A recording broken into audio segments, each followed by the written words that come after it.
사랑하는 성도 여러분, 오늘 수요 예배에 나오신 여러분들을 주님의 이름으로 환영하고 축복합니다. 고난 주간을 지나며 우리는 십자가를 깊이 묵상하게 됩니다. 그런데 여러분, 우리는 이 십자가를 정말 얼마나 제대로 알고 있을까요? 교회에 오래 다니신 분들일수록 예수님이 나를 위해 죽으셨다는 말을 너무나 익숙하게, 때로는 숨 쉬는 것처럼 자연스럽게 하십니다. 그런데 진짜 문제는요, 이 사실이 너무나 익숙해진 나머지 우리의 가슴이 더 이상 뛰지 않고 놀라지도 않는다고 하는 것입니다. 길거리를 걷다 보면 수많은 교회에 붉은 네온사인의 십자가가 보이죠. 사람들의 목이나 귀에 걸린 예쁜 십자가 액세서리도 참으로 많습니다. 십자가는 이제 우리에게 마음이 편안해지는 예쁜 종교적 상징물 정도로 여겨지기도 합니다. 그러나 여러분, 십자가는 결코 단순한 장식품이 아닙니다. 십자가는 하나님의 가장 깊고 뜨거운 사랑이 인간의 역사 속에서 가장 처절하고 끔찍한 방식으로 드러난 충격적인 사건이었습니다. 오늘 우리가 읽은 이사야 선지자 말씀은 고난 주간을 지나는 우리에게 아주 중요한 그리고 충격적인 사실을 하나 던져주고 있습니다. 그것은 바로 우리가 그 십자가를 처음부터 완전히 잘못 이해하고 있었다고 하는 사실입니다. 오늘 말씀을 통해 우리의 오해가 풀리고요, 십자가의 진짜 은혜가 우리 마음에 새겨지기를 간절히 소망합니다. 본문 4절을 보면 이렇게 기록되어 있죠. 그는 실로 우리의 질고를 지고 우리의 슬픔을 당하였거늘 우리는 생각하기를 그는 징벌을 받아 하나님께 맞으며 고난을 당한다 하였노라. 눈여겨봐야 될 구절이 있어요. 우리는 생각하기를 표현입니다. 그러니까 한두 사람의 개인적인 의견이 아니라는 겁니다. 죄악된 본성을 가진 우리 인간들이 고난을 바라볼 때 가지는 아주 보편적이고 본능적인 해석 방식입니다. 사람들은요, 누군가 큰 고난을 겪는 것을 보면 속으로 이렇게 생각하기가 쉽습니다. 저 사람 뭔가 크게 잘못한 게 있지 않겠는가? 아이고, 하나님이 벌 내리시는가 보다. 예수님이 십자가에 달리셨을 때에도 사람들의 반응은 똑같았어요. 사람들은 피 흘리며 고통당하시는 예수님을 보며 불쌍히 여기기는커녕 손가락질을 했습니다. 저 사람은 자기가 하나님의 아들이라고 신성모독하더니만 결국 저 꼴이 났네. 하나님께 완전히 버림받은 자다. 저 끔찍한 저주는 하나님이 내리신 거야. 그러나 이사야 선지자는요, 하나님의 마음을 대변하며 단호하게 말하고 있습니다. 그건 너희들의 착각이고 오해야. 너의 얄팍한 해석일 뿐이야. 말씀을 조금 더 깊이 들여다볼까요? 오늘 본문에 나온 질고라고 하는 단어의 원어는 질병과 연약함을 뜻합니다. 슬픔은요, 마음 저 깊은 곳의 고통과 내면에 찢어지는 아픔을 말해요. 그리고 지고라는 말은 그냥 옆에서 공감하며 토닥여주는 정도가 아닙니다. 무거운 짐을 번쩍 들어 올려서 자기 어깨 대신 짊어지는 행위를 뜻하고 있습니다. 그러니까 예수님은 단지 자신이 지은 죄 때문에 벌 받으신 것이 절대로 아니다. 예수님은 지금 우리가 겪고 있는 육신의 질병들, 마음의 우울과 슬픔들, 삶의 그 무거운 짐들을 곁에서 지켜만 보신 것이 아니라 친히 자신의 어깨에 짊어져 버리신 것이다 하는 것입니다. 사랑하는 여러분, 우리는 지금도 2000년 전의 사람들과 똑같은 오해를 하며 살아갑니다. 내 인생에 갑작스러운 고난이 찾아오면 우리는 덜컥 겁부터 내요. 이거 뭐 내가 기도 좀 쉬었더니만 하나님이 나 치시는 거 아닌가? 내가 지은 죄 때문에 벌 받는 거 아닌가? 하며 고난을 하나님의 징벌로만 해석하려고 하거든요. 십자가를 그저 한 위대한 성인의 안타깝고 불행한 죽음 정도로 생각하기도 해요. 아닙니다, 여러분. 십자가는 실패한 사건이 아닙니다. 십자가는 하나님께서 우리의 모든 고통을 끝내시고 우리를 살리시기 위해서 시작하신 위대한 구원의 첫걸음이었습니다. 사랑하는 여러분, 혹시 지금 깊은 고난의 터널을 지나고 계신 분이 계십니까? 고난 속에서 하나님이 나를 버리셨다고 생각하며 눈물 짓고 계시는 분은 안 계십니까? 고개를 들어 십자가를 바라보시기를 바랍니다.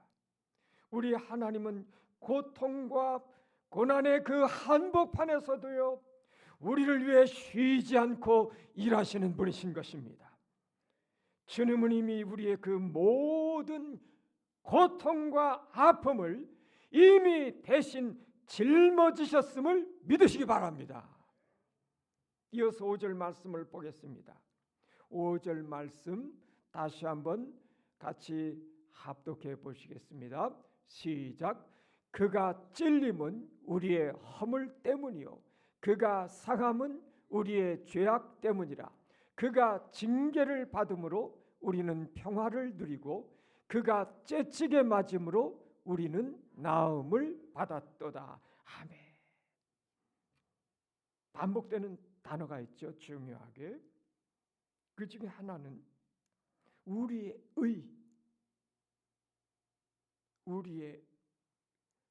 의라고 하는 단어죠. 우리의 허물, 우리의 죄악. 우리는 종종 예수님을 십자가에 못 박은 범인을 찾으려고 합니다. 가룟 유다가 배신해서 그래. 빌라도가 비겁해서 그래. 로마 군인들이 잔인해서 그래요. 아니면 유대 종교 지도자들의 시기심 때문에 그렇습니다. 뭐 다 맞는 말이죠.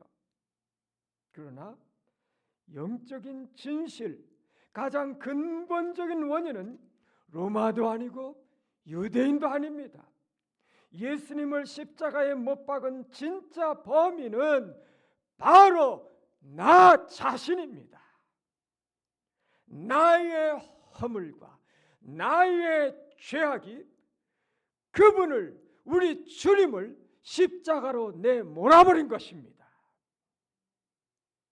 원어의 의미를 살펴보면 이 말씀이 얼마나 무서운 말씀인가를 알 수 있어요. 허물이라고 하는 단어는 단순한 실수가 아니라 알면서도 고의로 짓는 죄, 하나님을 향한 반역을 뜻합니다. 죄악은 우리 깊은 곳에 자리 잡고 있는 뒤틀리고 타락한 본성을 의미합니다. 그 반역과 뒤틀린 본성 때문에 우리 예수님이 찔림을 당하셨습니다. 여기서 찔림은 창과 못에 깊이 관통당하는 것을 말해요. 상함은 무거운 것에 짓눌려서 뼈가 산산이 부서지고 으스러지는 고통을 뜻합니다. 여러분, 예수님의 고난은 단순히 째찌게 맞으시고 못에 박히는 육체적인 고통이 전부가 아니었습니다.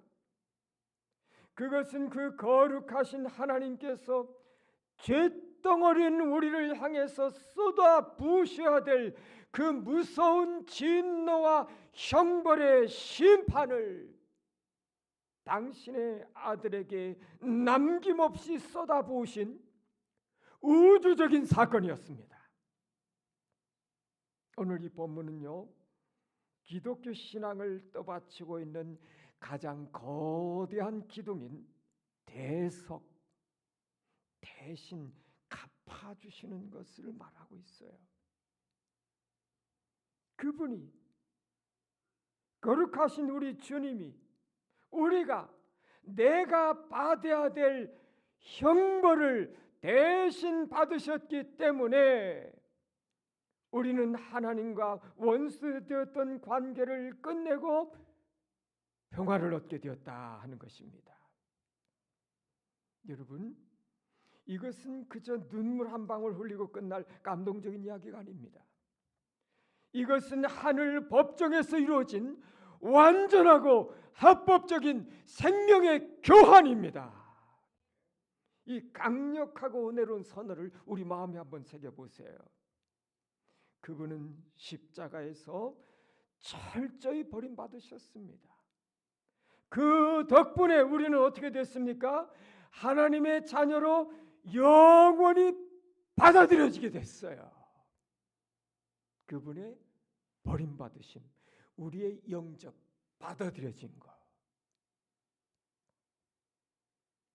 그분은 뼈가 부서지도록 상하셨습니다.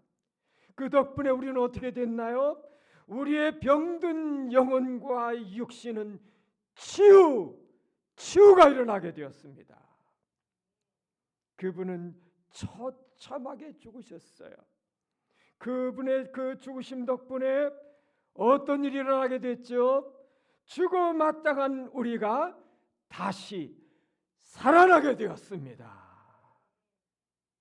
고린도후서 5장 21절은 이렇게 증언하고 있어요. 고린도후서 5장 21절입니다. 하나님이 죄를 알지도 못하신 이를 우리를 대신하여 죄로 삼으신 것은 우리로 하여금 그 안에서 하나님의 의가 되게 하려 하심이라. 아멘. 다시 한번 같이 한번 합독해 보실까요? 시작. 하나님이 죄를 알지도 못하신 이를 우리를 대신하여 죄로 삼으신 것은 우리로 하여금 그 안에서 하나님의 의가 되게 하려 하심이라. 아멘. 영원토록 마음판에 영혼에 새기시기를 바랍니다, 여러분. 저게 복음이잖아요.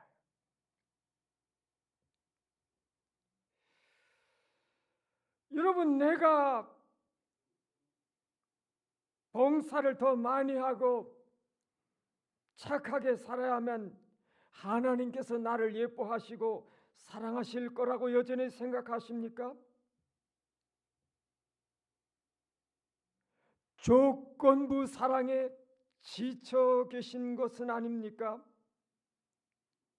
사랑하는 여러분, 하나님은 이미 2000년 전 골고다 언덕의 그 십자가에서 저와 여러분을 향한 그분의 미련할 정도의 맹목적인 사랑을 피로써 완벽하게 확증해 주셨습니다.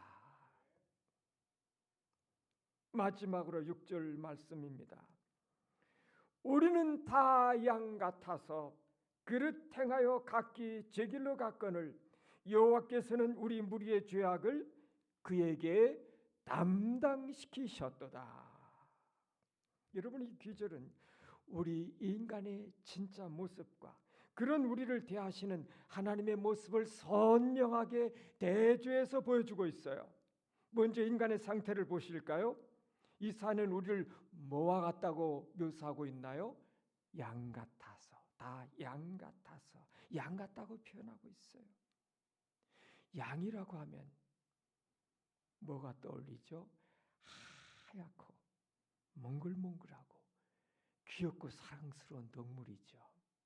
그런데 여러분, 실제 양을 치는 목동들이 이야기하는 양은요, 아주 고집이 세고 또 시력도 나빠서 바로 앞도 잘 못 보고 방향 감각도 전혀 없는 짐승이라고 합니다. 이 양은요, 스스로 자신을 보호할 뿔 없어요. 날카로운 이빨 없어요. 눈 나쁘죠. 방향 감각 없죠. 그러면서 나름대로 고집은 되게 세죠.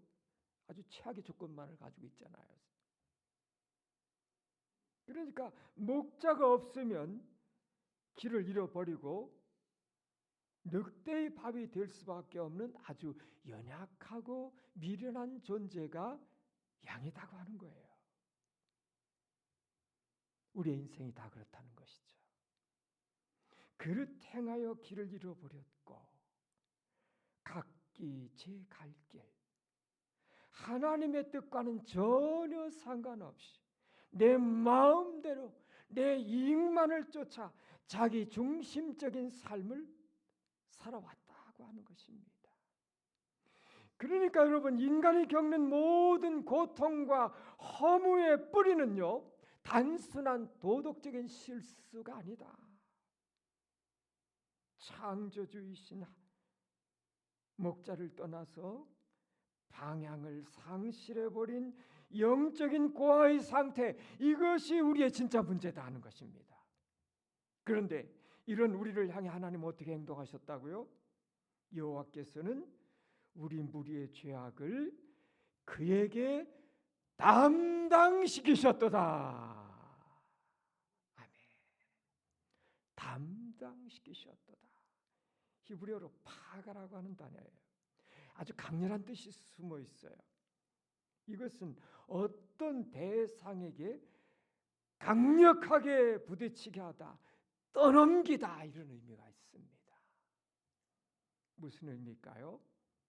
우리가 지은 모든 악한 죄들, 거짓, 미움, 탐심과 정욕, 교만, 이기적인 욕심들, 그 모든 엄청난 죄 덩어리들을 하나님께서 직접 다 모으셔서 죄가 전혀 없으신 예수님께 쾅 하고 부딪히게 하셨다는 뜻입니다. 그러니까 예수님께 우리의 모든 죄들을 공식적으로 다 떠넘기셨다 하는 거예요. 이것을 신학적인 용어로 전가다, 전가, 이렇게 불러요. 옮겨가는 것이죠. 옮기는 거예요. 전가. 이것은 놀랍고도 신비로운 사건입니다. 나의 모든 악한 죄들은 예수님께로 몽땅 옮겨갔고요. 예수님이 가지신 그 완벽한 의로움과 깨끗함은 나에게로 몽땅 옮겨온 것. 이것이 십자가에서 일어난 신비로운 사건입니다. 전가. 나의 모든 죄는 그분에게로 옮겨가고 그분의 완전한 의는 내게로. 내 의가 아니에요. 전적인 하나님의 은혜로 십자가에서 일어난 일.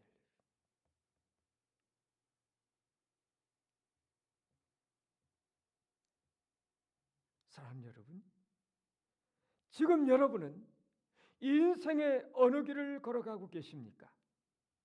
여전히 내가 내 인생의 주인이 되어서 내 고집대로 각기 제 길로 가고 계시지는 않습니까? 구원은 길 잃어버린 양인 우리가 스스로 목자를 찾아내는 것이 아닙니다.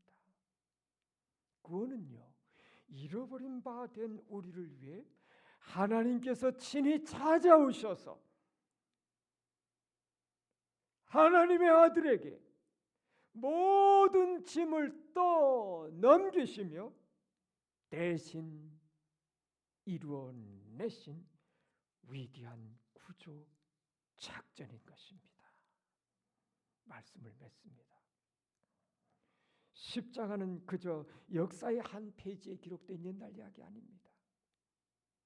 십자가는 오늘 이 자리에 앉아 계시는 우리 한 사람 한 사람을 향한 하나님께서 직접 건네시는 피 묻은 메시지입니다.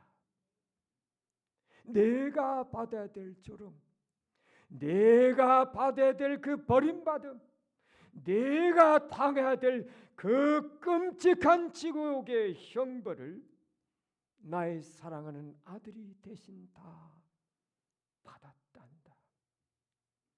내가 너를 이만큼 사랑한단다. 십자가는 이렇게 외치고 계신 것입니다. 우리는 끊임없이 도망쳤지만 예수님은 그러한 우리를 위해 십자가에 끝까지 남으셨습니다. 우리는 매일매일 반복해서 죄를 지었지만 예수님은 그 죄를 덮기 위해서 대신 죽으셨습니다. 우리는 앞을 못 보고 길을 잃어버렸지만 예수님은 친히 우리의 길이 되어 주셨습니다. 2차 세계대전 당시에 악명 높았던 폴란드의 수용소 아시죠? 아우슈비츠 포로 수용소. 이 악명 높았던 이 포로 수용소에서 일어났던 유명한 실화입니다. 어느 날 수용소에서 죄수 한 사람이 탈출하는 사건이 벌어졌습니다. 분노한 독일군 장교는 남은 포로들에게 경고와 보복을 하기 위해서 포로들을 쭉 불러 세웠습니다. 무작위로 10명을 너 10명을 뽑아서 앞에 딱 세워버렸습니다. 그것은 아사감방에 집어넣어서 죽이려고 그런 것이죠. 아사감방이 뭐냐 하면 그 지하 그 감방에 이제 들어가면 먹을 거 안 주고 물 안 주고 아무것도 공급하지 않는 거예요. 주워하는 거죠. 거기서 굶겨 죽이는 끔찍한 형벌이었죠. 지목된 10명은 절망하면서 끌려 나왔습니다. 그 중에 한 젊은 청년이 바닥에 주저앉아 통곡하며 울부짖었습니다. 제발 살려주세요. 나에게는 고향에서 나만 기다리는 불쌍한 아내와 어린아이들이 있어요. 나는 여기서 이렇게 죽을 수 없습니다. 제발 살려주세요. 그의 처절한 울부짖음에도 독일군 장교는 꿈쩍하지 않았다고 합니다. 그런데 바로 그때에 수용소의 끄트머리에 서 있던 한 죄수가 조용히 앞으로 걸어 나왔습니다. 깡마르고 병약해 보이는 한 안경 쓴 중년의 남성이었습니다. 그는 독일군 장교 앞에 서서 이렇게 말했습니다. 저 사람은 젊고 부양해야 될 가족이 있습니다. 나는 늙었습니다. 딸린 가족도 없는 가톨릭 사제입니다. 제가 저 청년 대신 죽겠습니다. 저를 저 감방으로 보내주십시오. 독일군 장교도 그의 용기에 놀라서 그 죄안을 수락했습니다. 죽음의 문턱에서 살아난 청년은 프란치스크 가이어브니체크라고 하는 사람이었고 그를 대신해서 좁고 어두운 지하 감옥으로 걸어 들어간 사람의 이름은 막시밀리안 콜베 신부라고 하는 사람이었습니다. 콜베 신부는 굶어 죽어가는 그 끔찍한 감방 안에서도 남은 9명의 사형수들을 위로하며 찬송을 부르다가 평안히 눈을 감았다고 합니다. 살아남은 청년은 평생을 이 콜베 신부의 사랑을 증언하며 살았다고 그래요. 여러분, 나와 전혀 상관없는 타인을 위해서 그것도 끔찍한 죽음을 대신 짊어진 한 신부의 이야기는 우리의 가슴을 먹먹하게 만듭니다. 어떻게 인간이 그 극한 상황에서 저런 사랑을 할 수 있을까? 경건해지기까지 합니다.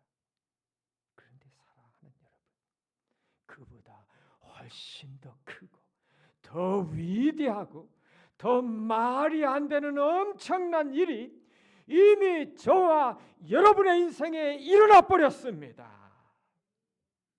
골배 신부는 불쌍하고 무고한 청년을 위해 죽었지만 영원한 왕, 영광의 왕이신 우리 예수님은 하나님을 배신하고 침뱉고 조롱하던 원수 같던 우리를 위해, 바로 나를 위해 자기의 목숨을 버리셨습니다. 이제 말씀을 드린 우리는 결단하고 선택하셔야 합니다. 사랑하는 여러분, 여전히 내가 잘나서, 내가 노력해서, 내 공로로 구원받고 복 받을 수 있다고 착각하며 사실 겁니까? 아니면 나는 아무런 자격이 없지만 나를 위해 내 모든 죄악의 짐을 대신 지시고 그 고난과 죽음, 저주의 길을 걸어가신 그 십자가의 은혜만을 붙들고 사시겠습니까? 구원은요, 우리가 피땀 흘려서 노력해서 쟁취하는 것이 아닙니다. 불가능하잖아요. 불가능하잖아요.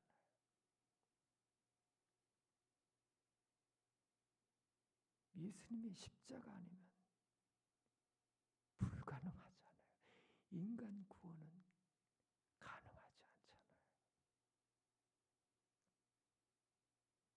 구원은 두 손을 빈손으로 꽉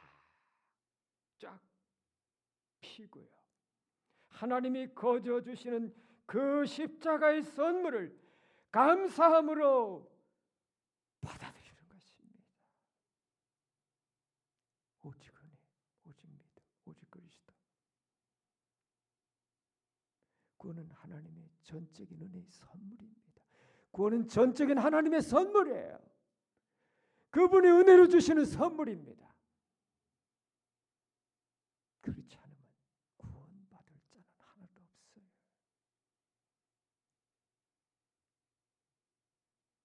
이번 고난주간 그리고 다가올 부활절을 맞이하여 십자가를 바라보시는 우리의 시선이 달라지기를 축복합니다.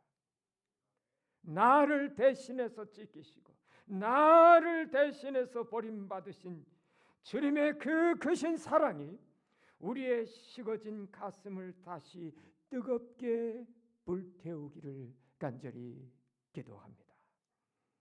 그 은혜로 세상을 넉넉히 이기며 살아가시는 모든 분들 되시기를 주님의 이름으로 축원합니다. 기도합시다. 살아계신 주님, 우리가 영원히 받아야 될 그 무서운 죄의 형벌, 그 형벌과 심판을 십자가에서 대신 지신 주님의 그 맹목적인 사랑 앞에 우리의 교만한 마음이 무너집니다. 우리는 십자가를 그저 익숙한 기독교의 상징 정도로 오해하면서 고난과 아픔 속에서 원망하며 살아갈 때가 많았습니다. 사랑하는 주님, 십자가를 향한 우리의 감기운 눈, 우리의 어두운 눈을 열어주시옵소서. 내가 치러야 될 그 모든 죄값을 십자가에서 남김없이 지불하신 그 대속의 은총이 얼마나 무겁고 값진 것인지를 다시 한번 깊이 깨닫게 도와 주시옵소서.